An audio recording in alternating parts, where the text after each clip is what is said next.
Hello বন্ধুরা, মুনকা কিচেনে আপনাদের সবাইকে স্বাগত। বলুন তো আজকে আমি কি বানাতে চলেছি?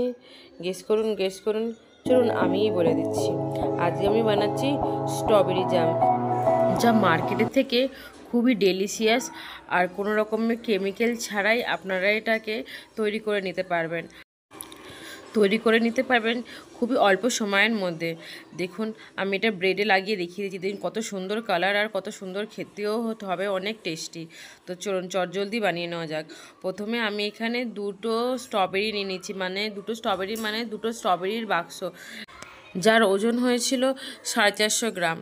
এবার স্ট্রবেরিটাকে ভালো করে আমি ধুয়ে নেব। একটু আপনারা রান্না করার আগেই ওর মধ্যে একটুখানি বেকিং পাউডার দিয়ে একটুখানি 10 থেকে 15 মিনিটের মধ্যে ভিজিয়ে রাখবেন। আমি ওটাতে আপনাদের দেখাতে ভুলে গেছি। তো যাই হোক, ভালো করে করে নিই। রাফলি চপিং প্যানে দিয়ে দেবেন। তারপর আমি এর মধ্যে 1 কাপ চিনি দিয়ে দিয়েছি।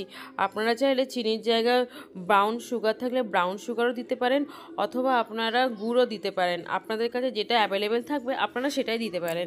দিয়ে এটাকে আপনারা মিডিয়াম আঁচে করতে থাকবেন যতক্ষণ না চিনিটা মেল্ট হয়ে যাচ্ছে। দেখুন চিনিটা খুব ভালো করে মেল্ট হয়ে গেছে, দেখুন তখন জলের মতো হয়ে গেছে।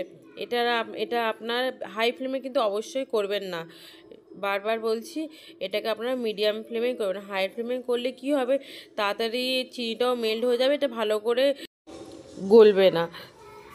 তো এটাকে এরকম 15 থেকে 20 মিনিট লাগবে এটা প্রসেসটা করতে আপনার। দেখুন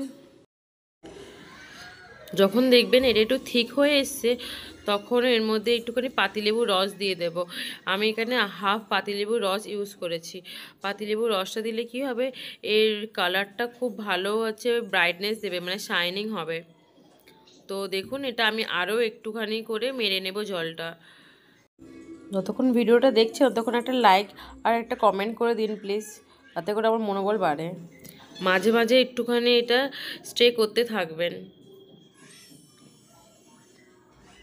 এরকম করে হাতার পেছনের সাহায্যে আমরা এটাকে একটু স্ম্যাশও করে দেবো মাঝে মাঝে। দেখুন এবার আমরা একটু স্ম্যাশারের সাহায্য নিয়ে এটাকে একটু পুরোটা স্ম্যাশ করে দেব পাল্পগুলোকে। আপনাদের ভিডিওটা ভালো লাগলে লাইক কমেন্ট অবশ্যই করবেন কিন্তু। এটা আমি একটু স্পিডে দেখিয়ে দিচ্ছি প্রসেসটা, আপনারা ধীরে ধীরে এটা করবেন। দেখুন আমার এটা জ্যামটা কতটা ঠিক হয়ে গেছে, কালারটা দেখুন কত সুন্দর এসছে।